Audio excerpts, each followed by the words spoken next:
Welcome to GS cut. मेरा नाम है आकांक्षा मौर्य और आज हम देखेंगे संविधान संशोधन से संबंधित प्रश्न। दोस्तों, ये वीडियो आपके लिए बहुत ज़्यादा इम्पोर्टेंट होने वाली है क्योंकि इस वीडियो में संविधान संशोधन से संबंधित जितने भी महत्वपूर्ण प्रश्न हैं वो दिए गए हैं जो आपके आने वाले एग्जामिनेशंस में पूछे ही जाएंगे। तो वीडियो को शुरू से लास्ट तक ज़रूर देखें।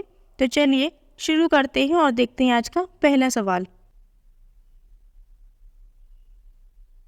पहला क्वेश्चन है, संविधान के किस भाग एवं अनुच्छेद में संविधान संशोधन प्रक्रिया का उल्लेख किया गया है? संविधान के किस भाग एवं अनुच्छेद में संविधान संशोधन प्रक्रिया का उल्लेख किया गया है? तो दोस्तों, किस में उल्लेख किया गया है? भाग 20 में। और अनुच्छेद कौन सा है? 368 में, यानी आर्टिकल 368 में संविधान संशोधन प्रक्रिया का उल्लेख किया गया है। ठीक है दोस्तों, यानी option B is correct answer. अगला क्वेश्चन देखते हैं,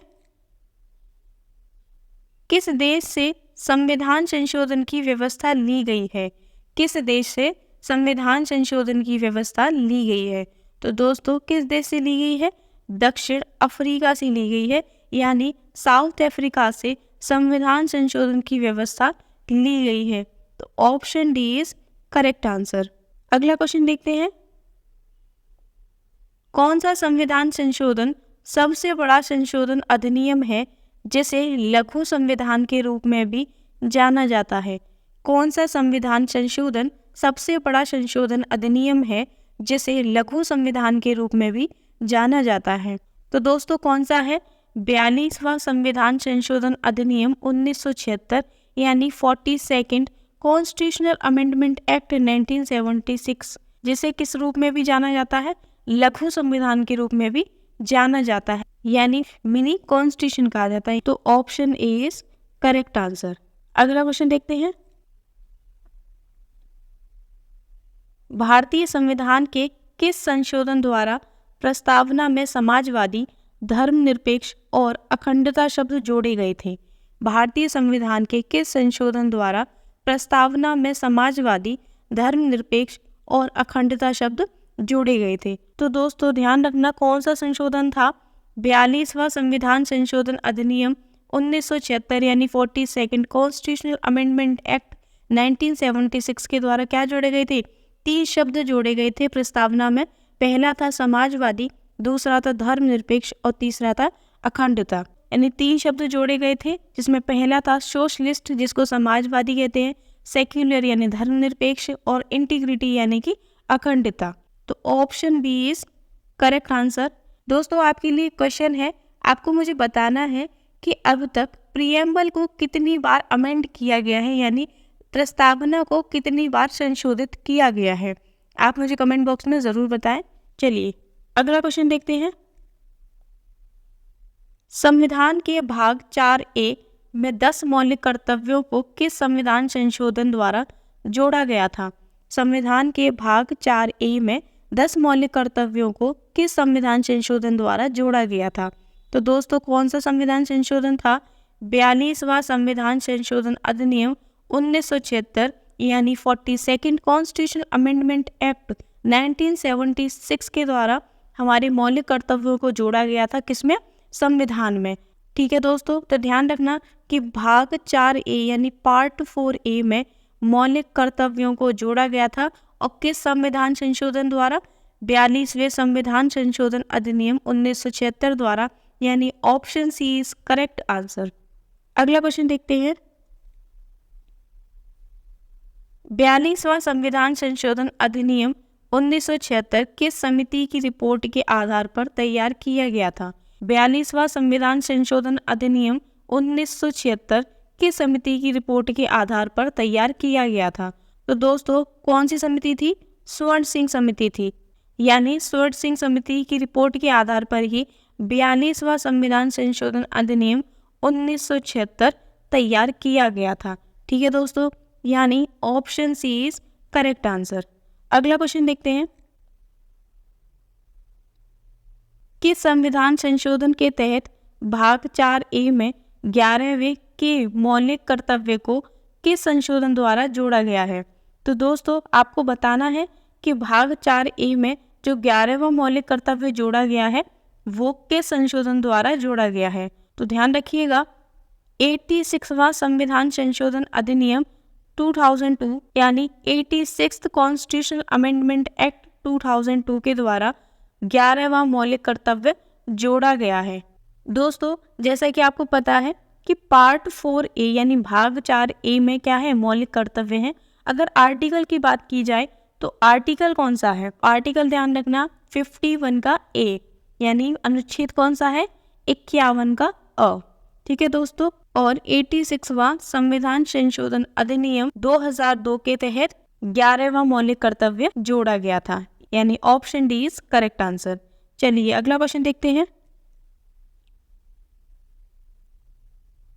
भारत के संविधान में किस संशोधन ने मौलिक अधिकारों से संपत्ति के अधिकार को हटा दिया? भारत के संविधान में किस संशोधन ने मौलिक अधिकारों से संपत्ति के अधिकार को हटा दिया? तो दोस्तों ध्यान रखना कि 44वां संविधान संशोधन अधिनियम 1978 यानी 44th कॉन्स्टिट्यूशनल अमेंडमेंट एक्ट 1978 के द्वारा क्या किया गया? संपत्ति के अधिकार को हटा दिया गया। और संपत्ति का अधिकार क्या था? मौलिक अधिकार था, यानी फंडामेंटल राइट था, जिसको कि हटा दिया गया। ठीक है दोस्तों, यानी option B is correct answer. दोस्तों, एक बात और याद रखिएगा कि ये जो संपत्ति का अधिकार था ये मौलिक अधिकारों में किस आर्टिकल पर था? तो आर्टिकल याद रखना 31 यानी अनुच्छेद 31वां आर्टिकल था ये। अब इसको मौलिक अधिकार से तो हटा दिया, लेकिन संविधान में ये किस में है? संविधान के ये अनुच्छेद 300 के ए में, यानी कि आर्टिकल 300A में ये एज अ लीगल राइट है। ठीक है दोस्तों, अब इसको मौलिक अधिकार से हटा दिया, यानी फंडामेंटल राइट नहीं है ये अब लीगल राइट है। तो क्वेश्चन ये बहुत बार पूछा जाता है कि संपत्ति का अधिकार जो है वो हटा दिया गया है और ये किस अधिनियम के तहत हटाया गया? तो अभी हमने आपको बताया कि 44वां अधिनियम था, उसके द्वारा इसको हटा दिया गया। तो ये लीगल राइट है और आर्टिकल कौन सा है? 300A यानी 300A। ठीक है दोस्तों, चलिए अगला क्वेश्चन देखते हैं।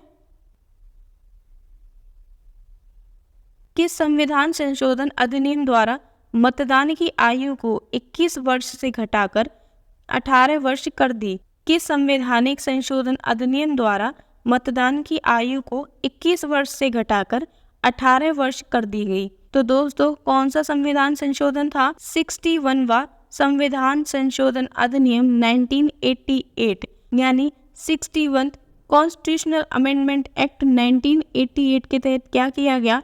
मतदान की आयु जो पहले 21 वर्ष हुआ करती थी उसको घटाकर 18 वर्ष कर दी गई। ठीक है दोस्तों, यानी option D is correct answer. Next question देखते हैं। किस संविधान संशोधन अधिनियम के माध्यम से केंद्र शासित प्रदेश दिल्ली को राष्ट्रीय राजधानी क्षेत्र दिल्ली कहा गया?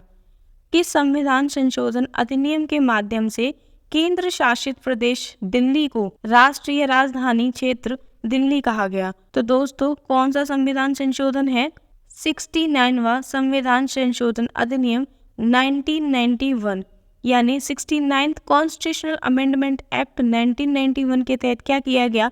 जो केंद्र शासित प्रदेश दिल्ली था उसको राष्ट्रीय राजधानी यानी नेशनल कैपिटल क्षेत्र दिल्ली कहा गया। ठीक है दोस्तों, यानी option A is correct answer. अगला क्वेश्चन देखते हैं। दोस्तों, इस वीडियो में अब तक जितनी भी क्वेश्चंस आए हैं और जो आने वाले हैं वो आपके लिए बहुत ज़्यादा इम्पोर्टेंट है, तो प्लीज़ वीडियो में बने रहिएगा। अगला क्वेश्चन देखते हैं। भारतीय संविधान के किस संशोधन द्वारा भारतीय संविधान में भाग 9 पंचायत जोड़ा गया था? भारतीय संविधान के किस संशोधन द्वारा भारतीय संविधान में भाग 9 पंचायत जोड़ा गया था? तो दोस्तों, कौन सा संविधान संशोधन था? 73वां संविधान संशोधन अधिनियम 1992 यानी 73rd कॉन्स्टिट्यूशनल अमेंडमेंट एक्ट 1992 के तहत क्या किया गया? भारतीय संविधान में भाग 9 पंचायत को जोड़ा गया। ठीक है दोस्तों, याद रखना दोस्तों कि जब भाग 9 जुड़ा है यानी पंचायत जुड़ा है तो इसका एक आर्टिकल भी होगा। तो आर्टिकल याद रखना 243 से 243 के ओ तक। ठीक है दोस्तों, और शेड्यूल की बात आए तो शेड्यूल कौन सा है? तो शेड्यूल है 11। ठीक है दोस्तों, तो 73rd कॉन्स्टिट्यूशनल अमेंडमेंट एक्ट 1992 के तहत भाग 9 पंचायत जोड़ा गया था। तो option B is correct answer. अगला क्वेश्चन देखते हैं,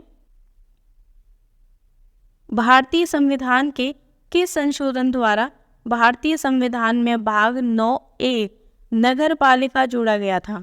भारतीय संविधान के किस संशोधन द्वारा भारतीय संविधान में भाग 9A नगर पालिका जोड़ा गया था? तो दोस्तों कौन सा संविधान संशोधन था? 74वां संविधान संशोधन अधिनियम 1992 यानी 74th कॉन्स्टिट्यूशनल अमेंडमेंट एक्ट 1992 के तहत क्या किया गया? भारतीय संविधान में भाग 9A नगर पालिका को जोड़ा गया। ठीक है दोस्तों, अभी हमने इससे पहले क्वेश्चन में देखा था कि भाग 9 में क्या जोड़ा गया था? पंचायत को जोड़ा गया था, और उसी का भाग 9 का ए में क्या जोड़ा गया है? नगर पालिका को जोड़ा गया है, यानी म्युनिसिपैलिटीज जो होती हैं उनको जोड़ा गया है। ठीक है दोस्तों, अब इसकी बात आती है कि इसमें पार्ट तो आपने बता दिया, लेकिन अब इसका आर्टिकल क्या है? तो आर्टिकल होगा 243P से 243ZG तक। ठीक है दोस्तों, तो अनुच्छेद याद रखना कि 243 के P से 243 के ZG तक क्या है? नगर पालिका। ठीक है दोस्तों, अब शेड्यूल होगा इसमें, यानी इसकी अनुसूची होगी कोई, तो वो अनुसूची आप मुझे कमेंट बॉक्स में बताएंगे कि नगर पालिका किस अनुसूची में दिया गया है। तो इसका आंसर क्या है? 74th कॉन्स्टिट्यूशनल अमेंडमेंट एक्ट 1992 के तहत भारतीय संविधान में भाग 9 के ए में नगर पालिका जोड़ा गया। तो option C is correct answer. अगला क्वेश्चन है, किस संविधान संशोधन अधिनियम के तहत अनुच्छेद 21A द्वारा शिक्षा का मौलिक अधिकार दिया गया? किस संविधान संशोधन अधिनियम के तहत अनुच्छेद 21A द्वारा शिक्षा का मौलिक अधिकार दिया गया है? तो दोस्तों कौन सा संविधान संशोधन है? 86वां संविधान संशोधन अधिनियम 2002 यानी 86th कॉन्स्टिट्यूशनल अमेंडमेंट एक्ट 2002 के तहत क्या किया गया? अनुच्छेद 21 के ए में शिक्षा का मौलिक अधिकार दिया गया है। ठीक है दोस्तों, तो option D is correct answer. चलिए अगला क्वेश्चन देखते हैं, किस संविधान संशोधन द्वारा सिंधी भाषा को 8वीं अनुसूची में 15वीं राजभाषा के रूप में शामिल किया गया था? किस संविधान संशोधन द्वारा सिंधी भाषा को 8वीं अनुसूची में 15वीं राजभाषा के रूप में शामिल किया गया था? तो दोस्तों कौन सा संविधान संशोधन था?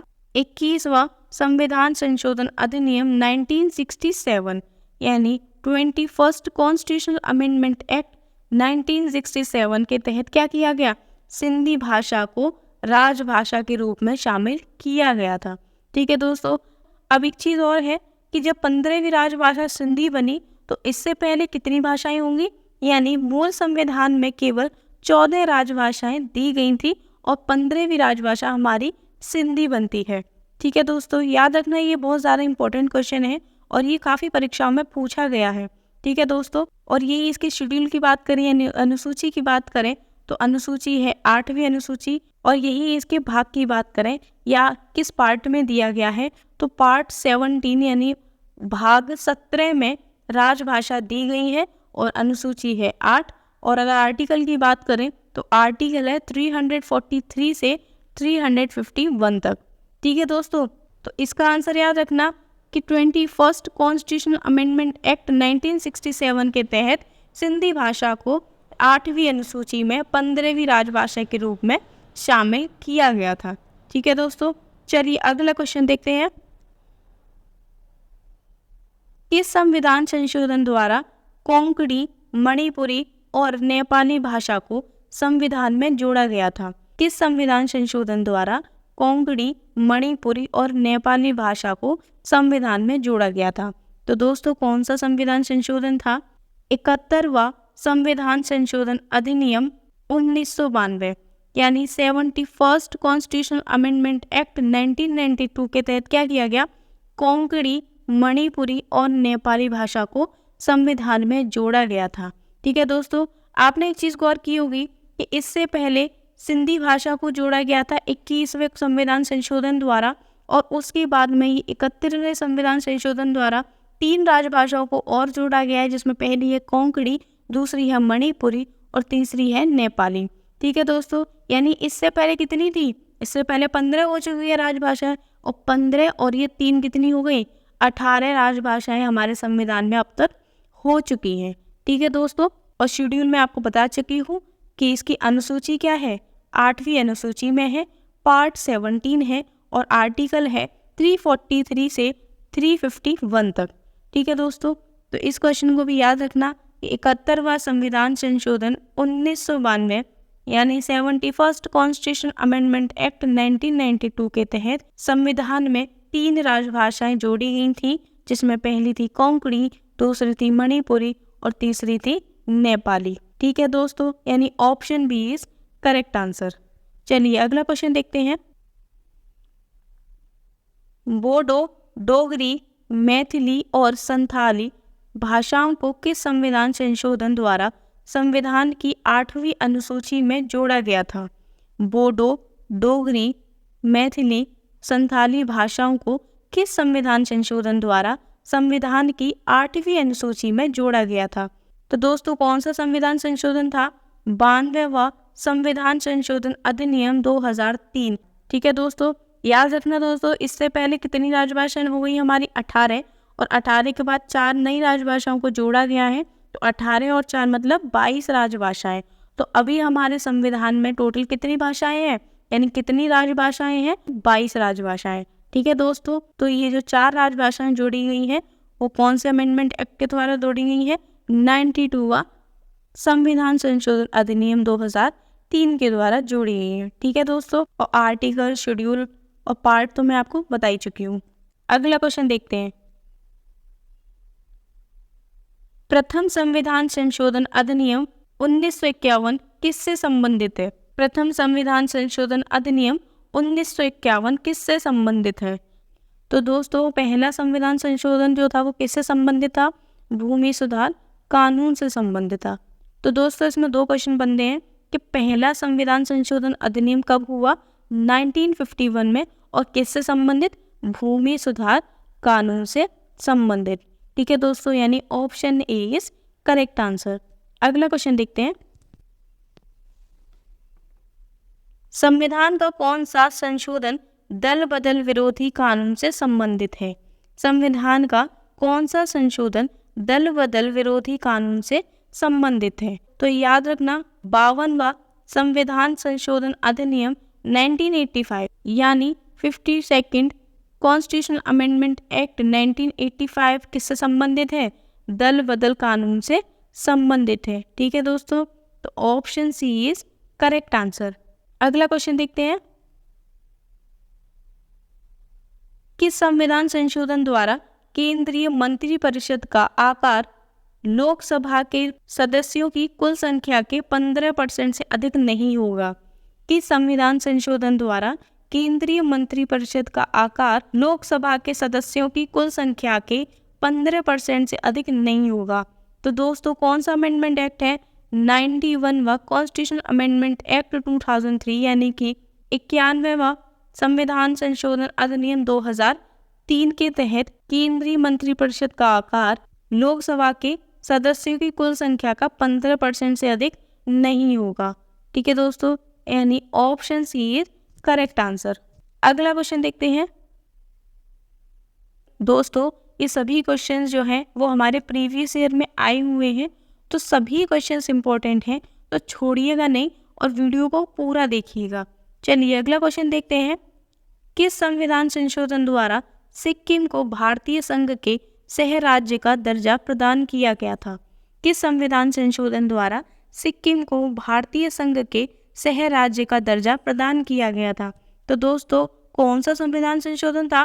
35वां संविधान संशोधन अधिनियम 1974 यानी 35th कॉन्स्टिट्यूशनल अमेंडमेंट एक्ट 1974 के द्वारा क्या किया गया? सिक्किम को भारतीय संघ के सह राज्य का दर्जा दिया गया। दोस्तों ध्यान रखना, सिर्फ सह राज्य का दर्जा दिया गया है, पूर्ण राज्य का नहीं। ठीक है दोस्तों, तो option A is correct answer. अगला क्वेश्चन देखते हैं। किस संविधान संशोधन द्वारा सिक्किम को भारतीय संघ का पूर्ण राज्य बनाया था? किस संविधान संशोधन द्वारा सिक्किम को भारतीय संघ का पूर्ण राज्य बनाया था? तो दोस्तों याद रखना कौन सा संविधान संशोधन था? 36वां संविधान संशोधन अधिनियम 1975 यानी 36th कॉन्स्टिट्यूशनल अमेंडमेंट एक्ट 1975 के द्वारा क्या किया गया? सिक्किम को भारतीय संघ का पूर्ण राज्य बना दिया गया था। तो दोस्तों सिक्किम को भारतीय संघ का पूर्ण राज्य किस संशोधन द्वारा बनाया गया है? तो 36वां संविधान संशोधन अधिनियम 1975 द्वारा बनाया गया था, यानी option B is correct answer. ठीक है दोस्तों, ये दोनों ही कंफ्यूजिंग क्वेश्चंस हैं, तो ध्यान रखिएगा दोस्तों कि 35वां संविधान संशोधन में सिक्किम को सिर्फ सह राज्य का दर्जा दिया गया था और 36वें संविधान संशोधन में पूर्ण राज्य बना दिया गया।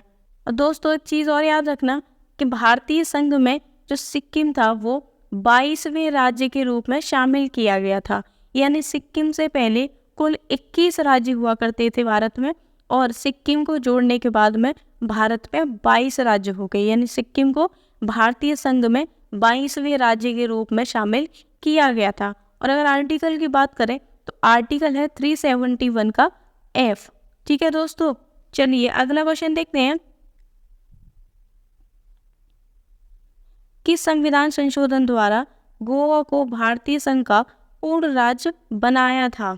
किस संविधान संशोधन द्वारा गोवा को भारतीय संघ का पूर्ण राज्य बनाया था? तो दोस्तों याद रखना 56वां संविधान संशोधन अधिनियम 1987 यानी 56th कॉन्स्टिट्यूशनल अमेंडमेंट एक्ट 1987 के द्वारा क्या किया गया? गोवा को भारतीय संघ का पूर्ण राज्य बनाया गया था। और दोस्तों एक बात याद रखना कि गोवा जो था वो भारत का 25वां राज्य बना था, यानी इससे पहले कितने राज्य थे भारत में? भारत में कुल 24 राज्य थे और 24 के बाद में 25वां राज्य जो बना था वो था गोवा। ठीक है दोस्तों, तो 56वां संविधान संशोधन अधिनियम के द्वारा क्या किया गया? गोवा को भारतीय संघ का पूर्ण राज्य बना दिया गया। ठीक है दोस्तों, चलिए अगला क्वेश्चन देखते हैं। भारत के किस संविधान संशोधन द्वारा दिल्ली और पुडुचेरी को भारत के राष्ट्रपति के चुनाव में भाग लेने का अधिकार दिया गया है? भारत के किस संविधान संशोधन द्वारा दिल्ली और पुडुचेरी को भारत के राष्ट्रपति के चुनाव में भाग लेने का अधिकार दिया गया है? तो दोस्तों कौन सा है संविधान संशोधन? 70वां संविधान संशोधन अधिनियम। ठीक है दोस्तों, यानी 70th कॉन्स्टिट्यूशन अमेंडमेंट एक्ट के द्वारा क्या किया गया है? दिल्ली और पुडुचेरी को भारत के राष्ट्रपति के चुनाव में भाग लेने का अधिकार दिया गया है, यानी राष्ट्रपति का जो चुनाव होगा यानी इलेक्शन जो होंगे प्रेसिडेंट के, उसमें दिल्ली और पुडुचेरी भाग ले सकते हैं। ठीक है दोस्तों, तो option A is correct answer. तो दोस्तों आपके लिए क्वेश्चन है कि राष्ट्रपति का चुनाव किस आर्टिकल में है, यानी इलेक्शन ऑफ प्रेसिडेंट किस आर्टिकल में दिया गया है, वो आप मुझे कमेंट बॉक्स में ज़रूर बताएं। चलिए अगला क्वेश्चन देखते हैं। अगला क्वेश्चन देखते हैं, निम्नलिखित में से कौन सा प्रावधान भारतीय संविधान के 101वां संविधान संशोधन अधिनियम 2016 द्वारा पेश किया गया था? निम्नलिखित में से कौन सा प्रावधान भारतीय संविधान के 101वां संविधान संशोधन अधिनियम 2016 द्वारा पेश किया गया था? तो दोस्तों कौन सा प्रावधान था? वस्तु एवं सेवा कर यानी गुड्स एंड सर्विसेज टैक्स, जिसको हम क्या बोलते हैं? जीएसटी। तो जीएसटी का प्रावधान किसके द्वारा पेश किया गया था? 101वां संविधान संशोधन अधिनियम 2016 के द्वारा। ठीक है दोस्तों, तो दोस्तों एक बात याद रखना कि 101वां संविधान संशोधन अधिनियम 2016 द्वारा वस्तु एवं सेवा कर यानी जीएसटी का जो प्रावधान था वो पेश किया गया था। और अगर बात की जाए कि जीएसटी भारत में लागू कब हुई, तो 1 जुलाई 2017 से भारत में जीएसटी लागू हुई थी। तो option C is correct answer, वस्तु एवं सेवा कर। चलिए अगला क्वेश्चन देखते हैं। दोस्तों ये क्वेश्चन इस वीडियो का लास्ट क्वेश्चन है। किस संविधान संशोधन द्वारा एक ही व्यक्ति को एक या एक से अधिक राज्यों का राज्यपाल या संघ राज्य क्षेत्रों का उपराज्यपाल नियुक्त किया जा सकता है? किस संविधान संशोधन द्वारा एक ही व्यक्ति को एक या एक से अधिक राज्यों का राज्यपाल या संघ राज्य क्षेत्रों का उपराज्यपाल नियुक्त किया जा सकता है। तो दोस्तों कौन सा संविधान संशोधन है? 7वां संविधान संशोधन अधिनियम 1956 यानी 7th कॉन्स्टिट्यूशनल अमेंडमेंट एक्ट 1956 के तहत एक ही व्यक्ति को एक या एक से अधिक राज्य का राज्यपाल या संघ राज्य क्षेत्रों का उपराज्यपाल नियुक्त किया जा सकता है। ठीक है दोस्तों, यानी option B is correct answer. दोस्तों वीडियो पसंद आई हो तो वीडियो को लाइक कीजिएगा और वीडियो से रिलेटेड कोई भी कमेंट हो तो कमेंट कीजिएगा और चैनल को सब्सक्राइब कीजिएगा। और अगली वीडियो आपको किस टॉपिक पे चाहिए वो टॉपिक आप मुझे कमेंट बॉक्स में ज़रूर बताइएगा। Thank you.